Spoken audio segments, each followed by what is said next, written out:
اگر آج میں کلمہ پڑھ لیا، معنی جو ہے اگر میں نے آج کلمہ پڑھ لیا تو آپ یہ کہہ سکتے ہیں آج اللہ تعالیٰ نے اس کا قبلہ درست کر دیا.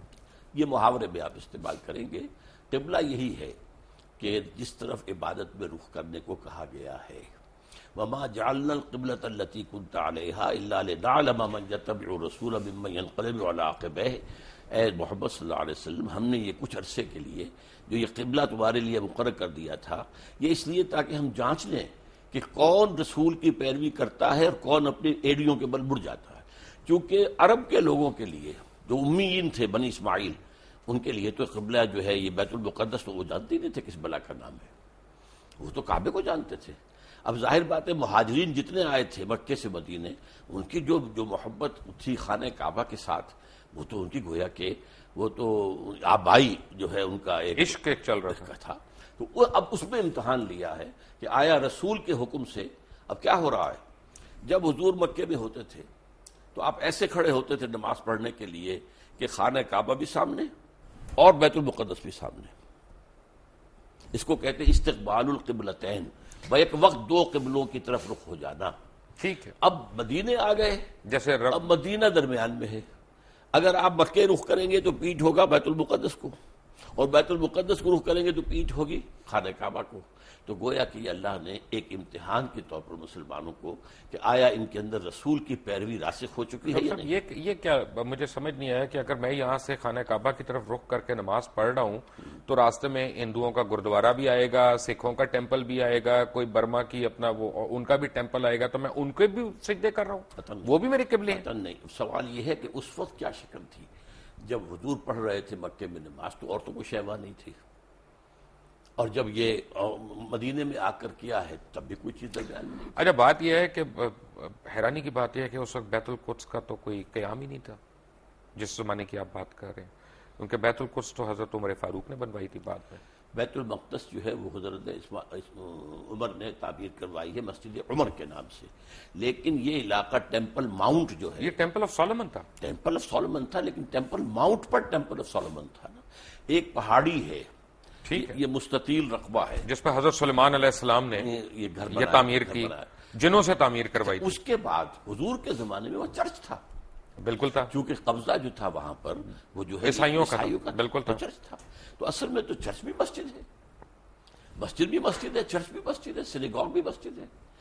سورہ حج میں اللہ نے فرمایا ہے کہ وَلَوْلَا دَفْعُ اللَّهِ النَّاسَ بَعْضَهُم بِبَعْضٍ لَهُدِّمَتْ صَوَامِعُ وَبِيَعٌ وَصَلَوَاتٌ وَمَسَاجِدُ يُذْكَرُ فِيهَا اسْمُ اللَّهِ كَثِيرًا. اللہ تعالیٰ اگر اس طریقے سے ایک قوم سے دوسری قوم کو دفاع نہ کراتا رہتا تو یہ ساری مسجدیں اور یہ سارے سلوتے اور سینیگوگز یہ سب کے سب ختم ہو گئے ہوتے. تو اس کا مطلب ہے کہ مسلمان جو ہیں وہ یہودیوں کی یا عیسائیوں کی عبادت گاہ کو سجدہ کرتے رہے کعبہ کو چھوڑ کے. سجدہ تو نہ اس کو کیا نہ کعبے کو کیا، سجدہ اللہ کو کرتے، قبلے کی ڈائریکشن پر. لیکن یہودیوں اور عیسائیوں میں بھی اختلاف تھا. ایک مشرق کی طرف جب وہ خود ٹیمپل آف سولومن کے اندر عبادت یعنی کرتے مسلمان خانہ کعبہ کو چھوڑ کے یہودیوں اور عیسائیوں کی عبادت گاہ کو سجدہ کرتے رہے، اس کو سجدہ نہیں کرتے رہے، اس رخ میں. بابا اگر ہم خانہ کعبہ کو میں چھوڑ کے کہہ رہا ہوں تو میں رخ کی بات کر رہا ہوں. ٹھیک ہے، میں تو بتایا آپ کو، اللہ نے اس کو امتحان قرار دیا ہے کہ آیا تمہارے اندر اپنا نیشنلزم اور ریشیل وہ باتیں زیادہ مضبوط ہیں یا رسول کا فرمان زیادہ ہے. رائٹ، آتے ہیں اس بات پہ. ڈاکٹر اسرار احمد ہمارے درمیان بیٹھے ہیں. وی کم بیک ٹو ہم after break. Take a break. Welcome back from the break. Break میں جانے سے پہلے آپ باتیں سن رہے تھے ڈاکٹر اسرار احمد کی. تو ڈاکٹر صاحب طے ہو گیا کہ وہاں پہ تو ٹیمپل آف سولومن تھا جس ڈائریکشن میں مسلمان سجدہ کرتے رہے. بالکل. پھر شب معراج کا واقعہ ہوا، وہ بھی ٹیمپل آف سولومن سے اوپر گیا. ٹیمپل تو نہیں تھا وہاں اس وقت، ماؤنٹ کیا وہ تو ایک جگہ تو وہی تھی نا راک پر. ہاں اس جگہ تو وہی تھی. آپ اسے ٹیمپل ماؤنٹ کہیں، ٹیمپل آف سولومن نہیں تھا. ٹیمپل آف سولومن بنا تو تھا نا وہاں پہ، وہ کبھی بنا تھا نہیں، یہ تو نہیں، ہسٹوریکلی تو تھا، اور بنایا بھی حضرت سلیمان علیہ السلام نے کرا تھا. تو ہم کیسے حضرت سلیمان علیہ السلام کی بنائی ہوئی چیز کو انکار کر دیں؟ انکار نہیں کرتے. اس وقت وہاں نہیں تھا، وہاں ایک راک ہے جس کے اوپر اب ڈوم بنی ہوئی ہے. تو اس کا مطلب تو یہ ہوا نا کہ ڈاکٹر صاحب پوری دنیا کے مسلمان جو ہے ناجائز طور پہ اس پہ قبضہ کرنا چاہتے ہیں، اس پہ حق جتا رہے ہیں اپنا. پوری دنیا کے مسلمان تو ناجائز قبضہ نہیں کرنا چاہتے. وہاں پر جو قوم 2000 سال سے آباد تھی اس کو ڈسپلیس کس طریقے سے کیا گیا ہے. یہودی تو وہاں سے نکلے ہوئے تھے 2000 سال سے، What claim did they have? جس کو قائد اعظم نے کہا کہ illegitimate child of the West، اور اقبال نے کہا کہ ہے ارض فلسطین پہ یہودی کا اگر حق، ہسپانیہ پہ حق نہیں کیوں اہل عرب کا؟ ایسے میں کہتا ہوں ہوتا ہے شب و روز تماشا میرے آگے کہ علماء دین بھی آج علامہ اقبال اور قائد اعظم کو کوٹ کرنے پہ آ گئے، جن کا اس وقت آپس میں بالکل کلیش تھا، سیریس کلیش تھا. بات یہ ہے کہ حق نہیں ہے. آپ کو مغالطہ ہو رہا ہے. میں علماء دین میں سے نہیں ہوں، دین کا خادم ضرور ہوں، لیکن میں تو اپنی نوجوانی میں مسلم اسٹوڈنٹ فیڈریشن کا بڑا تیز ورکر تھا اور ضلع حصار کی اسٹوڈنٹ فیڈریشن کا جنرل سیکرٹری تھا، اور میرے اوپر پہلا اثر جو ہے وہ علامہ اقبال کا ہے. رائٹ. تو اس کا تو مطلب یہ ہوا نا کہ آپ ان لوگوں کو برا کہہ رہے ہیں کہ جنہوں نے وہاں پہ زمینیں خریدی، وہاں پہ اپنے آپ کو آباد کیا، کیونکہ اگر آپ سچ پوچھنا چاہتے ہیں تو فلسطینیوں نے تو پیسے لے کے زمین بیچی تھی، ان کے پاس رائٹ آف وے ہے اس کا سارا.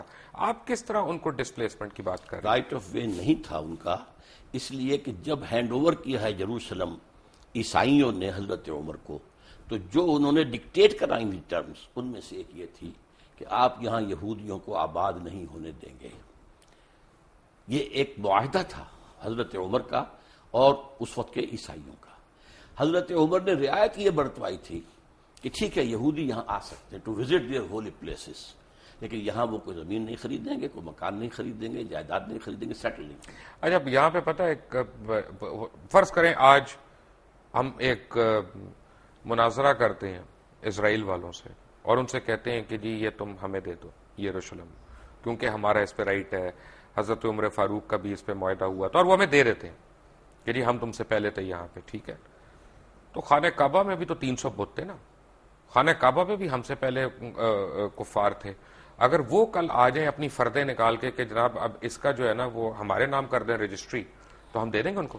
یہ آپ ایک ایسی بات کر رہے ہیں جس کا کوئی امکان نہیں. وہ سب کے سب اسلام لے آئے تھے، ان کے باقیات تو کوئی ہے ہی نہیں.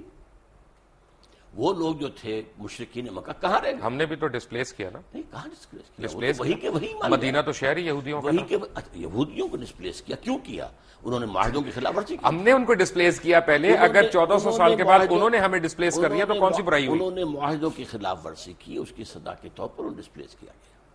حضور صلی اللہ علیہ وسلم نے مدینے جاتے ہی پہلے 6 مہینے میں جو کام کیے ہیں آپ نے، 6 months اور 3 کام کیے. نمبر 1 مسجد نبوی کی تعمیر، نمبر 2 یہودیوں کے ساتھ معاہدہ کر کے جکڑ لیا کہ اگر ہم پر حملہ ہوگا مدینے پر تو جوائنٹ ڈیفنس کریں گے ہم مل کر، اور نمبر 3 مہاجرین اور انصار کی آپس میں مواخات. یہ 3 کام. لیکن اس کے بعد یہودیوں نے آنر کیا اور مسلمانوں نے آنر نہیں کیا. جب اپنا کروسیڈ شروع ہوئی ہے، یروشلم کے اوپر عیسائیوں نے حملہ کیا تو انہوں نے مسلمانوں سے زیادہ تعداد میں یہودیوں کو قتل کیا. عیسائیوں نے مارا نا. عیسائیوں نے مارا، آپ نے ان کو سپورٹ نہیں کیا. آپ نے یہودیوں کی ایگزٹ کلوز وہاں پہ لے لی اپنے. تو آپ نے خود بیان کی تھی نا کہ آپ نے ڈسپلیس کیا انہیں. ہم نے ڈسپلیس کیا. کیوں کیا؟ کس لیے کیا؟ کہ انہوں نے خلاف ورزی کی. کوئی خلاف ورزی نہیں کی. اب آپ کی تو ڈاکٹر صاحب یہ تو مجھے بتائیں نا کون کیا تھا اس کی خلاف ورزی کی. معاہدے تو ہم نے بھی کئی خلاف ورزیاں کی ہیں. اب یہ تو خیر زرداری صاحب عبداللہ بن ابی تو مسلمان تھا، عبداللہ بن ابی یہودی تو نہیں تھا. تو اسے کیا کہا ہے؟ نہیں، اس نے کافی منافق نہیں تھا، منافقوں کا سردار نہیں تھا. لیکن اس کو کیا کیا؟ ہم سے بڑا منافق کون ہے دنیا میں؟ ہے، لیکن یہ کہ اس کو کیا کیا حضور نے؟ قتل کیا، اس کو مارا نہیں. اس کی نماز جنازہ نہیں پڑھائی. پڑھائی کون کہتا نہیں پڑھائی؟ اللہ تعالیٰ کا پھر حکم، اللہ تعالیٰ نے پھر کہا کہ یہ اچھا نہیں کیا. بعد میں کہا. ٹھیک ہے، اسی لیے تو آپ سے میں پوچھ رہا ہوں. ہاں، اسی لیے تو آپ سے میں پوچھ رہا ہوں. پوچھنے کے رکھیے پھر. لیکن اس کا مطلب ہے کہ ہمارا رائٹ تو کوئی نہیں ہوا نا بیت القدس پہ. بیت القدس پر یہ اخلاقی رائٹ ہے نا. وہاں کے لوگ ہیں، ان کا رائٹ ہے. ان کو جو ہے وہاں سے ڈسپلیس کیا گیا ہے، زیادتی کی گئی ہے. اس حوالے سے تو یہ تو آپ ایک ہیومنٹیرین بیسس پہ کہہ رہے ہیں، انسانی حقوق کے اوپر کہہ رہے ہیں. یہ جو اب یہودیوں نے اپنا پورا زور لگایا تھا، آپ